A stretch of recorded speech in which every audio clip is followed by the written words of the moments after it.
Hej Tack. sjuksköterska. Hej Nelly. Hej. Hur är det med dig?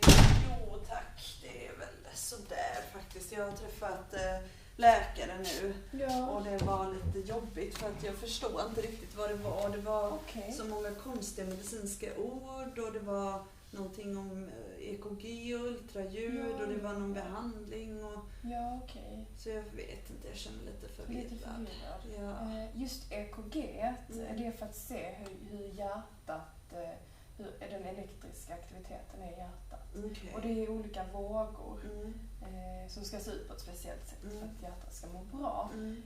Och om de här vågorna är lite skiftande så kan man se om det skulle tyda på någon sjukdom. Aha. Och det var det man satte på de här plupparna här på? Ja, ja. precis. Okay. Och sen och så det här med ultraljud. Ja, det är som om du har tagit ultraljud om du har haft bebis. Jag har en dotter. Ja, precis. Ja. Så då får man ju sådana bilder sen efter. Och det är ju samma sak fast man gör det med hjärtat. Ja, för att se.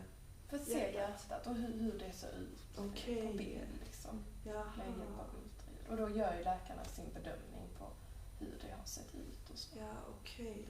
Precis. Ja, så det var, för att jag förstår då att jag har ju, det är hjärtsvikt. Exakt. Och sviktar, vad gör hjärtat med det? Det är ju att hjärtat sviktar och det innebär då att pumpförmågan är nedsatt i själva hjärtat. Okay. Så då pumpar ju inte ut lika mycket blod till organen som den tidigare har gjort. Okay. Och det kan ju vara anledningen till att du känner dig trött och andfådd och du liksom inte riktigt fått ut den syren i kroppen som behövs. Okej, så det är därför jag var trött och så. Du får ju ut syre men du får inte ut tillräckligt med syre till alla organ och så. Okej. Varför har jag fått hjärtsvikt? Du har ju tidigare haft högt blodtryck och det kan ju spela stor roll på hjärtats belastning. Och har det pågått länge så kan ju hjärtat till slut inte må så bra och då blir den väldigt trött och otagen och så. Okay. Och kan leda då till att det här utvecklas ju i och med att du har fått kronisk hjärtsvikt. Så har detta utvecklats. Ja, för det är det jag har fått nu va? Ja. Och det har ju utvecklats under många år. Och just den vänstersidiga som du har, den har ju liksom går ut precis då när det pumpas ut. Och då är den muskeln liksom försvagad. Okej. Så det kan vara på grund av mitt höga blodtryck som jag har fått hjärtsvikt. Och rökningen kan ju också ha en stor faktor i det hela. Så det är ju själva sjukdomen i sig. Men hur gör man nu? Därför läkaren sa att det här skulle behandlas, men jag fattar inte hur. I och med dina svullna ben som du också har så kommer du få en kombination med läkemedel som vidgar.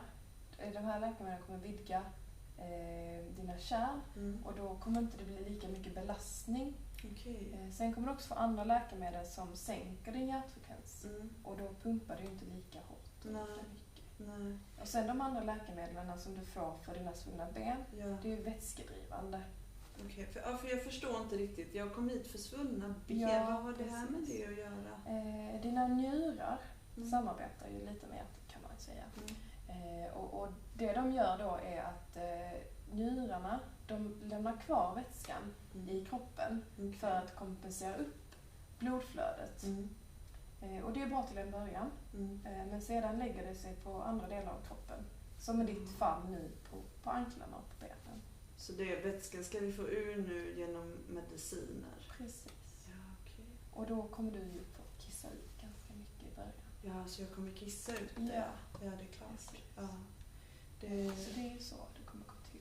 Okej.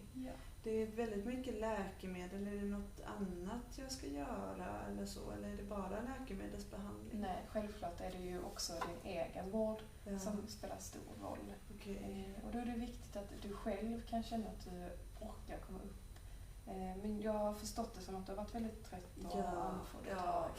Allt är en sån ansträngning nu för tiden. Och så börjar man bli gammal. Och, Men minsta lilla du gör är jättebra. Så länge du inte belastar hjärtat på fel sätt eller springer liksom så. Utan att du bara, men att du liksom ändå kommer upp och kanske tar små steg och liksom ut i några minuter eller liksom liksom. Bara gå ut och ta en liten nypa luft och komma in igen. Eller Försöka röra mig. Ja. Liksom. Samtidigt som du inte belastar hjärtat för mycket. Nej. Så vi har ju hittat det i god tid. Ja. Så det är därför vi kan behandla det nu. Ja, okej. Så. Det är Så ju det är skönt i jättebra. alla fall. Ja, gud, Ja. det är jätteskönt. Precis.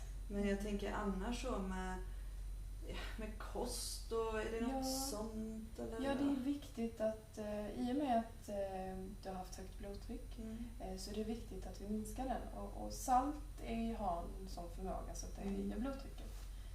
Så det är viktigt att du äter saltreducerad kost.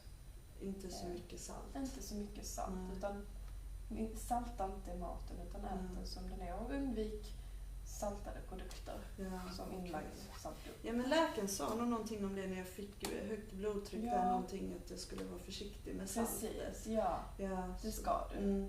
För det ökar ju då blodtrycket. Ja. Och så. Ja. Sen kan det vara bra om du tar och väger dig varje dag. Ja. För då kan du se om du har minskat i vikt efter svullnaden av ben. Och så vätskan har gått ur. Precis, Okay. så det kan ju också vara ett jag har våg hemma, så det kan jag göra. Ja, absolut. Ja, så det är bra. Ja, sen tycker jag det är så jobbigt på nätterna. Ja, andfådd. Ja, jag är så andfådd när jag ska sova. Ja. Men då är det viktigt att du kanske kan sätta dig i 45 graders vinkel. Hur mycket är det? Det är så här ungefär. Nej, jag sitter rakt. Eller så. Så du har kuddar bakom dig. Ja, kan du ha. Och då kanske du kan sova med också. Ja. Sen kan du alltid sätta dig på sängkanten om det skulle funka. Så. Blir det mindre belastning. Mindre belastning. Precis, på hjärtats pumpförmåga. Okej. Och då blir jag inte lika trött. Alltså, nej, om du ligger helt plant så blir det jobbigt för hjärtat. Ja. Men sen om du kommer upp lite så blir det enklare för hjärtat att pumpa. Okej, ja, det var ju bra tips. Ja. För att nätterna har varit jättejobbiga. Det är så tunt och det går ju inte att ligga i sängen då. Så att, men jag känner nu efter den här dagen jag har varit förvirrad och lite frågor och så.